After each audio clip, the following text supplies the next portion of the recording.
Oy, Madam Ing, shout out kay Madam Ingrata de Ortez. Madam Ing, shout out sa iyo. Alam ko, kaibigan niya ni Miss MC si Madam Ing. Ang issue kasi, Madam Ing, wala namang issue. Sa live ni Miss MC, sinabi niya na Bawal i-hashtag. Madam Ing, bawal ba mag-hashtag? Pagkalam ko, wala naman talagang platform na bawal ang pag-hashtag. Gawin niyo kung ano gusto niyo sa channel niyo yan. Unless binabawalan kayo ni Dudong for respect but nonsense yung bawal i-hashtag. Yan mismo, si Madam Ing, mismo nagsabi. Ano ba yung hashtag? Diba? Bawal ba i-hashtag si Ruel o Malalag? Pag-usapan po natin ito dito sa aking video. Welcome dito sa Ingrata de Ortiz channel. So, paano ba ginagamit itong hashtag na to?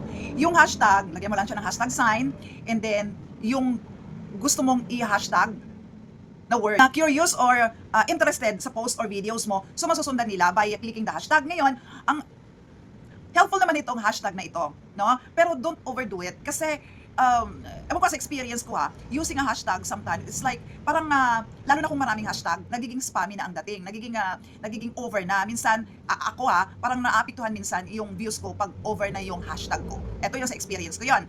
Ngayon, so pwede sigurong gumamit ng hashtag na 3 o 5.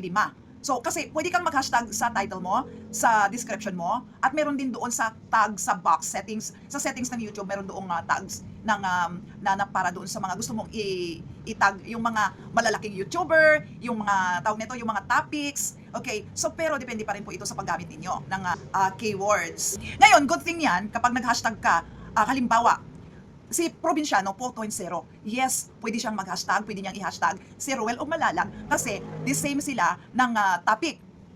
Charity vlogging, charity works, at saka si Probinsyano 2.0 ay naging, so minsan, hindi lang tawag nito, hindi lang masyadong advisable ang pag-hashtag kung ang video mo ay magkaiba doon sa hina-hashtag mo. Let's say, i-hashtag mo si Ivana Alawi, basta lang i-hashtag mo lang siya, not related doon sa content mo.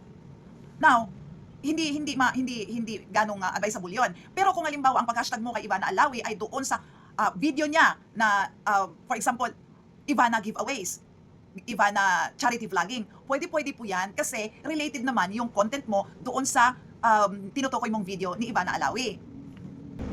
But you know, hashtagging, nakadepende po ito sa isang content creator o isang vlogger Kapag feel niya na i-hashtag, channel niya yan, nasa kanya yan. Pero ang impact dyan, magkaiba, okay? So, yun ang sinasabi ko, na pwedeng ang impact niyan ay depende sa content niya, okay? So, kung hindi naman related, nasa kanya yan, no? Channel na yan, wala tayong pakialam kung anong gagawin niya dyan.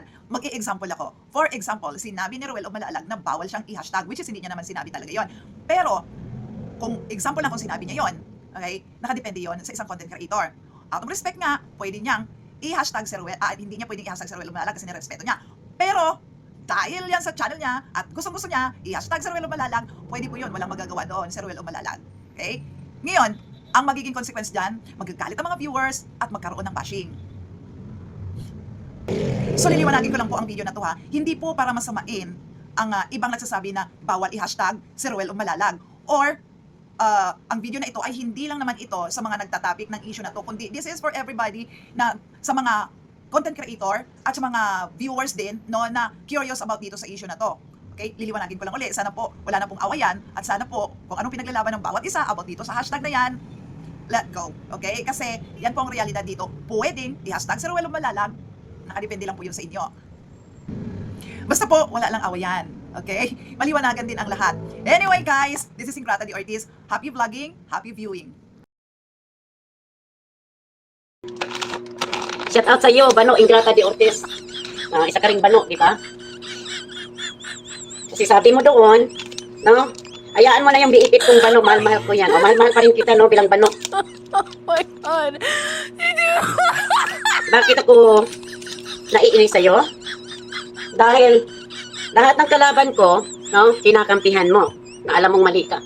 So, dito, yan po ang dahilan. Oh my God. Kinakalaban mo ang mga antay. So, ewan ko kung anong sumapi. Makapablimig ka lang sa'yo. Guys, ewan ko kung ano ang sumapi, no, sa katauhan mo na bigla mong binabanatan ang mga antay-kalingap. Oh my God.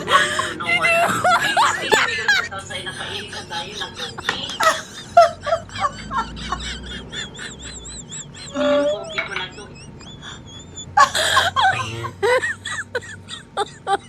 my God.